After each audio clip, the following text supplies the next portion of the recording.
اس video میں نظم mother to سن کے سوال جواب کو مکمل کیا جائے گا. تو چلیے مل کر دیکھتے ہیں. Question number 1. What is the dominant theme of the poem Mother to Son? یعنی یہ جو نظم ہے مدر ٹو سن، اس میں سب سے اہم مرکزی خیال کیا ہے، سب سے نمایاں مرکزی خیال کیا ہے؟ Answer number 1. One must not give up even in the hardest hours of his life is the dominant theme in the poem Mother to Son. یعنی جو اس کا اہم مرکزی خیال ہے اس نظم کا وہ یہ ہے کہ زندگی کی مشکل ترین گھڑیوں میں بھی انسان کو ہمت نہیں ہارنی چاہیے. Question number 2. What are some literary techniques used in the poem Mother to Son? یعنی نظم مدر ٹو سن جو ہے اس کے اندر کون سی ادبی تکنیک استعمال کی گئی ہیں؟ تو جانتے ہیں اس کے جواب میں کہ وہ کیا ہوتی ہیں اور کس طرح ان کو استعمال کیا گیا ہے. Extended metaphor is used by the poet to compare the struggle of a mother to a staircase. یعنی یہاں استعمال کیا گیا ہے ایکسٹینڈڈ میٹافر کا، جسے اردو میں توسیع استعارہ کہتے ہیں. یعنی جب دو مختلف چیزوں کو آپس میں ان کا موازنہ کیا جاتا ہے، ان کی کسی ملتی جلتی چیز کے متعلق بات کی جاتی ہے. جیسے کہ اس نظم میں جو شاعر ہیں انہوں نے موازنہ کیا ہے ایک ماں کی جو زندگی بھر کی جدوجہد ہوتی ہے اس کا ایک زینے کے ساتھ یا سیڑھی کے ساتھ، کہ جس طرح سے گویا زندگی کی جو دوڑ ہے اس میں وہ ایک مشکل ترین سیڑھی سے وہ اوپر کو چڑھ رہی ہو اور مشکلات پر سے گزرتے ہوئے بنا رکے وہ آگے کو بڑھتی چلی جا رہی ہو. دی imagery of sight is used in the poem that is reflected in these lines. اس کے علاوہ جو استعمال کیا گیا ہے لٹریری ٹیکنیک، یعنی کیونکہ ہم ادبی تکنیک کی بات کریں، ایک تو ڈسکس ہوگی ایکسٹینڈڈ میٹافر، اب دوسری بتائی جا رہی ہے امیجری آف سائٹ یا ویژول امیجری بھی اس کو کہہ سکتے ہیں آپ. ویژول امیجری کا استعمال کیا گیا ہے یعنی ایسی چیزیں جو کہ آپ کے ذہن میں ایک نقشہ سا بناتی ہیں. تو اس نظم میں یہ کن لائنز میں یعنی یہ ان کا استعمال ہوا ہے، جھلکتی ہیں، نظر آتی ہیں، دکھائی دیتی ہیں، وہ یہاں اس طرح سے آپ کوٹ کر سکتے ہیں. جیسے کہ اسپیچ مارکس کے اندر یہاں لکھا ہوا ہے لائف فار می اینٹ بین نو کرسٹل اسٹیئر. یعنی وہ زندگی کو اپنی موازنہ کر رہی ہے اس کے ساتھ ایک کانچ کی جو سیڑھی ہوتی ہے اس سے، کہ میری زندگی جو ہے کوئی کانچ کی سیڑھی نہیں تھی، یعنی بہت آسان نہیں تھی.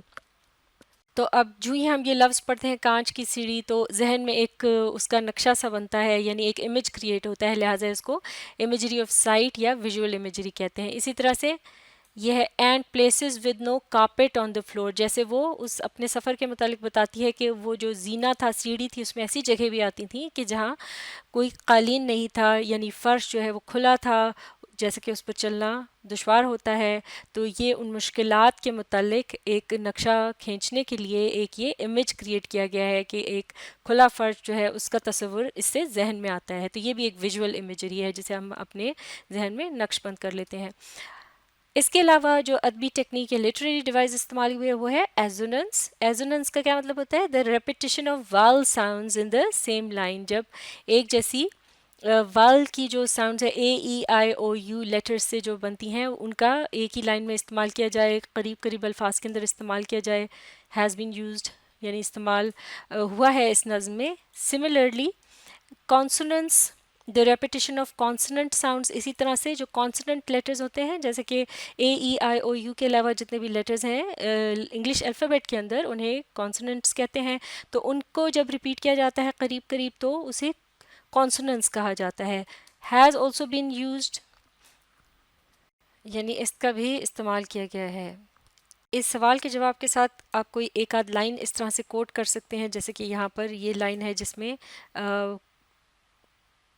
کانسوننس کا استعمال کیا گیا ہے. آئیز بین اے کلائمبنگ آن یعنی لیٹر بی کی ساؤنڈ اس کو ریپیٹ کیا گیا ہے.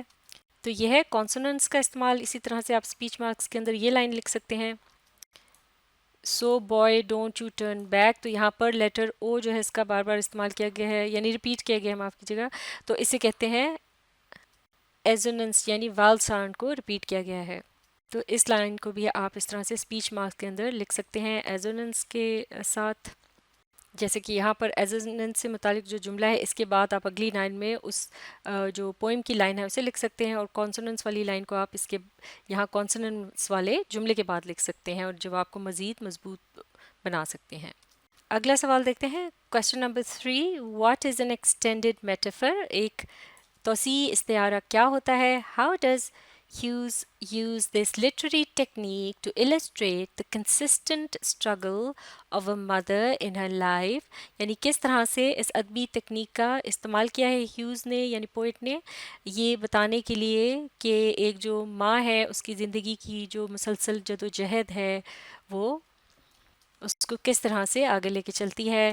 Give examples from the poem, آپ نے مثال دے کے بتانا ہے، یعنی ایکسٹینڈیڈ میٹافر کی ہم نے مثال واضح کر کے بتانی ہے۔ جواب دیکھتے ہیں، ایکسٹینڈیڈ میٹافر کو پہلے بتا رہے ہیں کہ وہ کیا ہے، refers to a comparison between two unlike things that continue, معاف کیجیے گا، that continues throughout a poem, یعنی یہ جو میٹافر ہے، یہ ایکسٹینڈیڈ میٹافر یا توسیعی استعارہ، اس سے مراد ہے جب دو چیزوں کو جو کہ آپس میں بالکل ایک جیسی تو نہ ہو لیکن ان کی کوئی ملتی جلتی بات ہے اس کا موازنہ کیا جا رہا ہوتا ہے، اور یہ جو موازنہ ہے یہ ایک نظم میں چلتا ہی چلا جاتا ہے شروع تا آخر، تو اس لیے اس کو توسیعی استعارہ کہتے ہیں، یعنی ایک ایسا استعارہ جو وسیع ہو، چلتا چلا جائے۔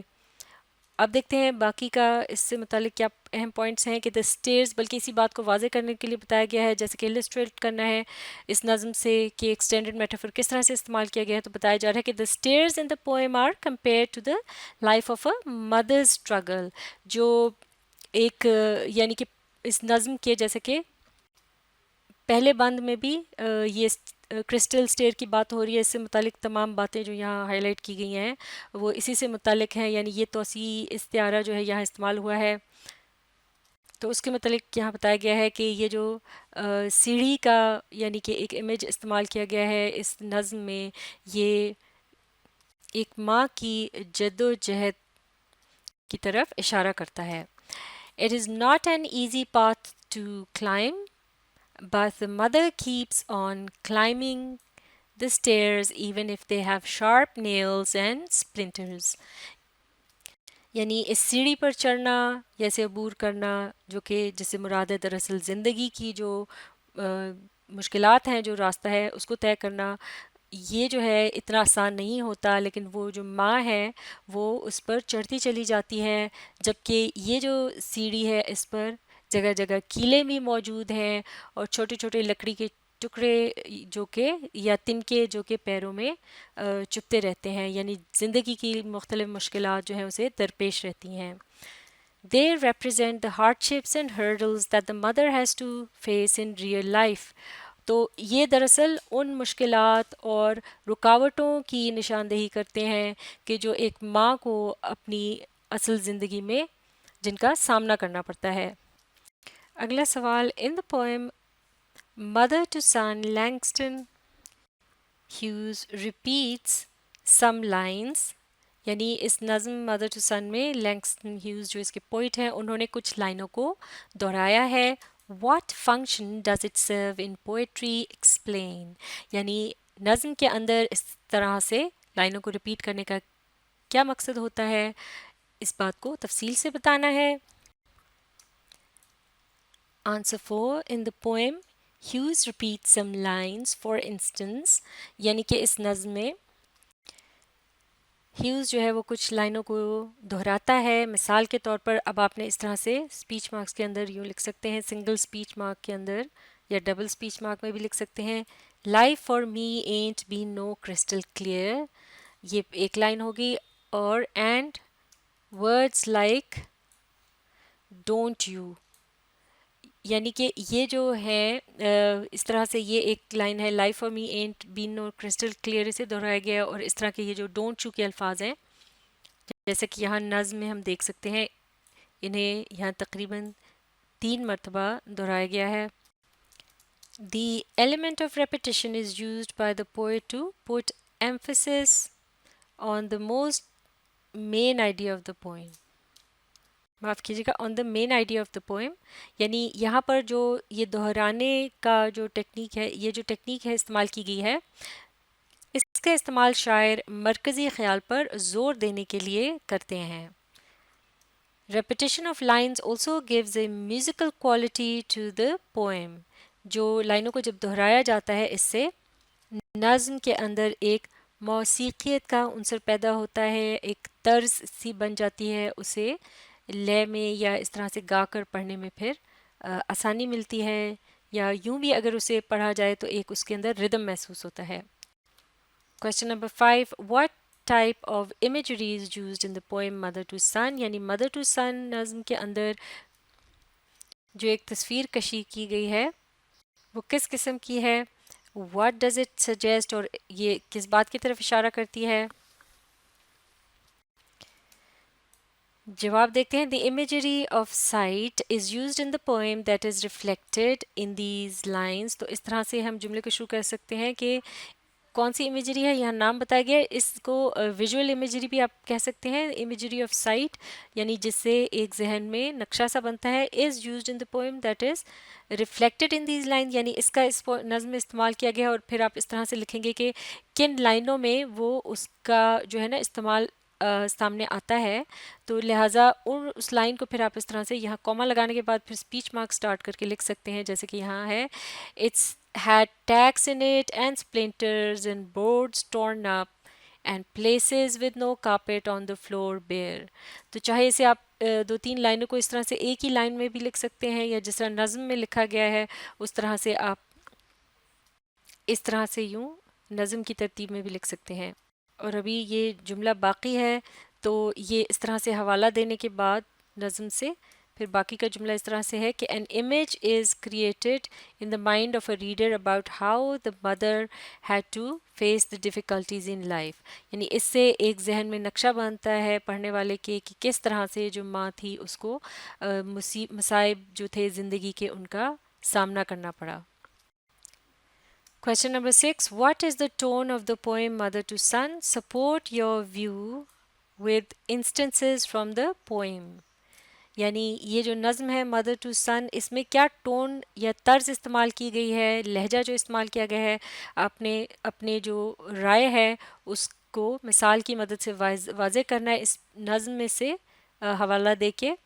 جیسے کہ یہاں جواب میں ہم دیکھتے ہیں the tone of the poem is didactic، یعنی جس کا مطلب ہوتا ہے مورل انسٹرکشن. یعنی اس کی جو نظم کی ٹون ہے یا طرز ہے وہ ڈائڈیکٹک ہے. یہ خاص لفظ ہوتا ہے پوئٹری میں جو استعمال ہوتا ہے جہاں پر کہیں اگر کوئی نصیحت آموز طرز عمل یا طریقہ کار یا لہجہ اپنایا جائے تو اسے ڈائڈیکٹک ٹون کہتے ہیں، تو اس کا استعمال کیا گیا ہے. اور اس کے علاوہ ایک اور طرز کی ٹون جو یہاں استعمال کی گئی ہے وہ ہے ریزیلینٹ اینڈ ریزیلینٹ، اور اس کا مطلب ہے speaks of constant struggle and never to give up, یعنی جس میں مسلسل کوشش جاری رکھنے کے لیے جو ہے وہ ایک طرز اپنائی جاتی ہے. اس طرح کی کوئی بات کہی جا رہی ہوتی ہے جس میں یہ نصیحت کی جا رہی ہو کہ جو ہے مسلسل کوشش کرتے رہنے کا ذکر ہو جہاں پر، اور ہمت نہ ہارنے کے متعلق بتایا جا رہا ہو، تو اس طرح کی ٹون کو ہم کہیں گے ریزیلینٹ ٹون.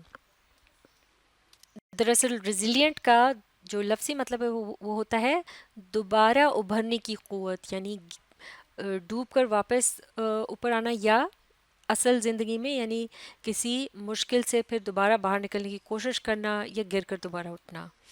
آگے پڑھتے ہیں. The mother is giving instructions to his son for instance. اب یہاں ہم بتا رہے ہیں کہ یہ جس طرح سے مولر ڈائڈیکٹک کا جو استعمال کیا گیا ہے ٹون کا وہ کس طرح سے ہے.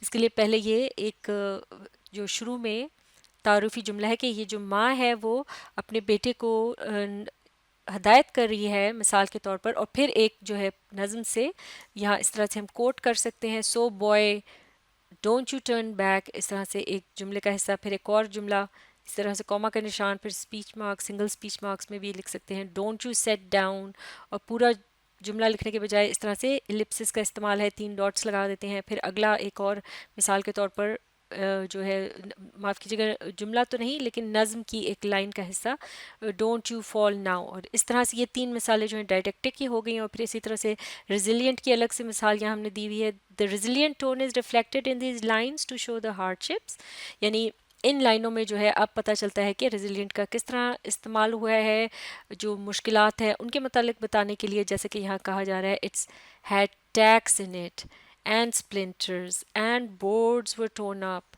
and places with no carpet on the floor bare. یعنی تمام وہ مشکلات ہیں جن کا اس ماں کو سامنا تھا ان کے متعلق بتایا گیا ہے، لیکن اس کے باوجود وہ جو ہے اپنی کوشش جاری رکھتی ہے، وہ اپنی ان تمام مشکلات کا وہ سامنا کرتی ہے۔ تو آخر میں یہ اگلی جو دو لائنیں ہیں، but all the time I'se been climbing on, ان کو بھی یہاں شامل کر سکتے ہیں اس جواب کو مکمل کرنے کے لیے۔ تو یہ مشق مکمل ہو چکی ہے، آپ اس ویڈیو کو ریپلے کیجئے، اس کے ساتھ ساتھ پڑھنے، سمجھنے اور لکھ کر پریکٹس کرنے کی کوشش جاری رکھیے۔